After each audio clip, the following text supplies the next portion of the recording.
Hey guys, it's Naya at NWC Counseling. How are you guys doing tonight?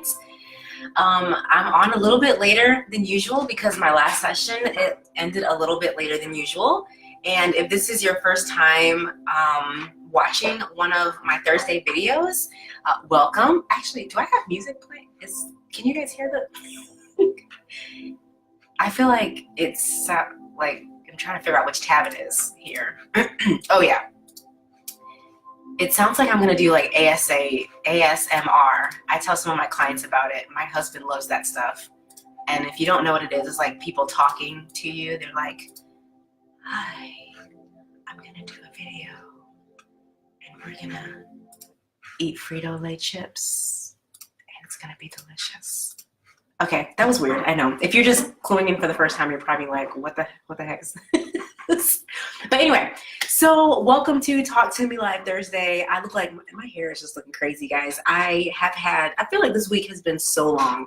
And honestly, I feel like today has been the longest days. Like, have you guys had days that just seem like they lasted like 27 hours straight? Like, it just seems like unusually long. And I guess there just was a lot of things that happened today, and so my emotions were running super high.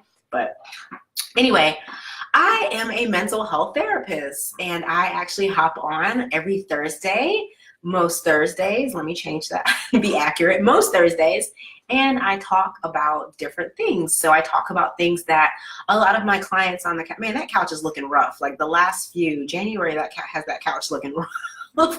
But whatever I hear out here on the floor of my counseling sessions, I think of themes of what I'm hearing and I bring it to Facebook or social media in order to promote like mental health awareness and talking about uncomfortable topics and trying to bring a little bit of a flavor to it that helps to promote conversation in your homes. And so we've been talking about for this month, the theme is getting, and while I'm doing that, let me get my notes up. Like, why don't I ever have my notes up when I'm talking to you guys? Clearly, I am not doing a good job of preparing. So the theme for this month is living your best financial life. And we're talking about financial health and well-being and just talking about what are some of the things that we can do to make sure that not only our physical life is doing well, our physical health, our mental and emotional health, which I talk about so much, is okay, but also that our financial health is doing well, because that's important.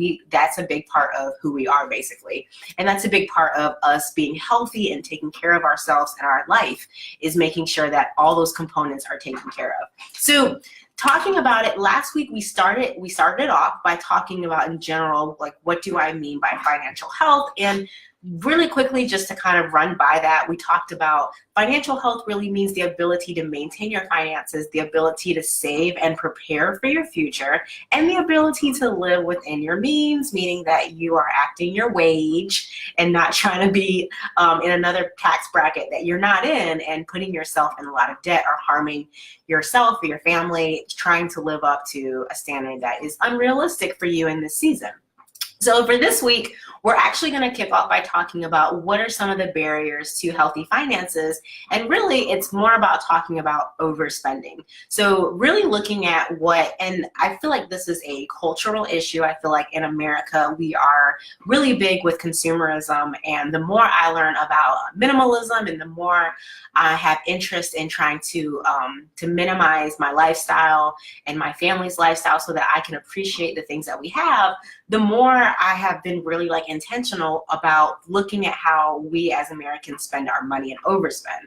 And so some of the things that I wanted to mention to you guys today, if you think that overspending or what it might look like for individuals, is one, spending things on instant gratification. So I know for a lot of the clients that I work with, some of the issues they have is impulsivity. And so that means that they do things, they behave in a way that they basically are trying to get instant gratification from it. So things like having like reckless sex or casual sex, or things like being in an unhealthy relationship or toxic relationship because it makes you feel good for a few moments, or things like overeating or indulging in foods or alcohol and drugs so that you can feel something like that instant feeling good type of situation, or of course overspending. So when you have money and you're overspending it so that you can feel good in the moment. Everyone loves going to the store, catching a great sale, buying something. But one of the worst things, and I'm sure you guys have experienced it because I have, is buying something and then getting home and then 2 days later looking at it and being like, I instantly regret this. And if it's been really bad, which for me that has been the case, I remember one of my friends, my friend Tasha, one time we went shopping at Dots, don't ask, it was like circa high school area. We went shopping at Dots for an outfit for the International Festival because that was happening for me back then. And I remember going to Dots and like Tasha bought this hat that she wanted to wear, and like immediately I'll never forget, we got in the car and she was like, I regret buying this hat. Like immediately getting to the car, she regretted the hat. And so it's kind of interesting because of the fact that you all, I mean, I think we've all been there where you bought something and instantly have regretted it, or you bought something and questioned what your intention was for buying it. So one, you know, some of the symptoms or behaviors of overspending is trying to spend on instant gratification. The next one we talked about previously, and I've talked about in other trainings because this particular area is something that affects a lot of people, especially with social media and a lot of the other forms of media like TV shows and things like that, is trying to keep up with the Joneses. So, excuse me, when I see, you know, an interesting concept that I recently heard someone talk about is these YouTube stars. Like I really like watching Dolce Candy. I don't know if you guys know her, but she's Hispanic and she does makeup. And I had been watching her for a couple years. And she is the first person I had known to do these haul videos.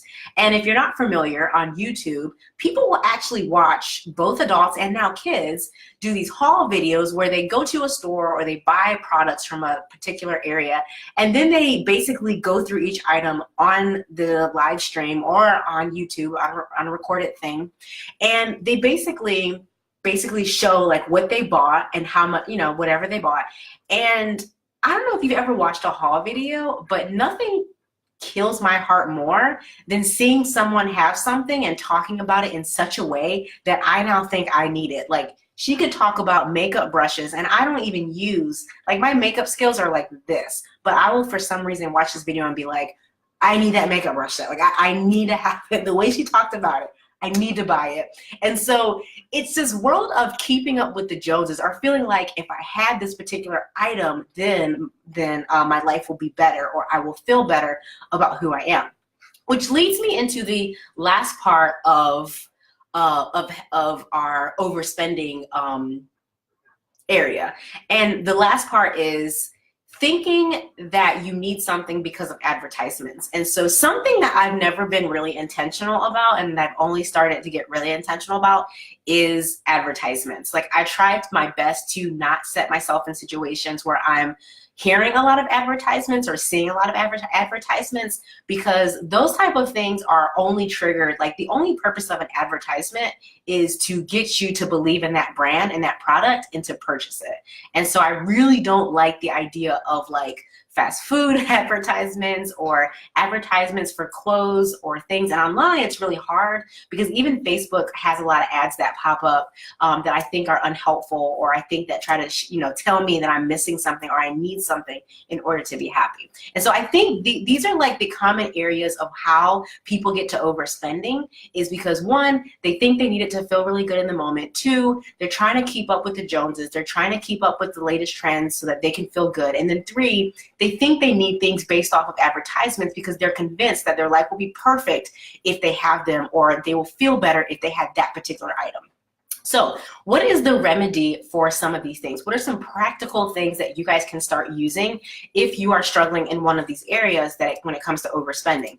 The first thing is that you can try doing budgeting. And so my husband has this amazing spreadsheet that he does for our family, and he budgets all the money. He's like the CFO. He does all the money in our household, and he does really good with it, but he uses an actual spreadsheet and he manages it very well. So if you don't already have some form of budgeting, that's something you're gonna wanna look at. The second thing is You may want to consider if you're not good at budgeting and you have a debit card or bank accounts and you're just, you know that budgeting is not going to be like, that's not your cup of tea and you're definitely going to blow it, then something I would recommend is living off cash. So something that we started to do not too long ago is we started to, like we were overspending a lot in our groceries. Like, I don't know, I would get home and my husband's like, how did you spend $200 at Walmart? And I'd be like, I don't know. And he'd be like, I ain't answers. And I'll be like, so, you know, it was really frustrating for both of us because I felt like I had to justify why I was overspending at Walmart. And it was probably because I wasn't thinking or being intentional about what I was buying. So we decided that since we overspend in like certain areas that we were going to take out cash for those areas. And that has been extremely helpful because one, no one wants to be in Walmart at the self-checkout line or worse in an actual line with a cashier and realize you have too much stuff on your area and you can't afford it. Like nobody really wants that to happen. And two, so I'm very intentional about when I go to the store now. I meal plan, and then I also use a calculator as I'm going through the store to figure out how much things are going to cost so I don't go over my budget. So I mean, I'm more intentional about that, and because I don't really have a certain amount of cash, but my husband has confirmed it has brought down our finances a lot. Our budgeting, our overspending has come down tremendously because I've been using cash only. So if you struggle with doing a budget, you may want to do the cash only or envelope systems of managing your money.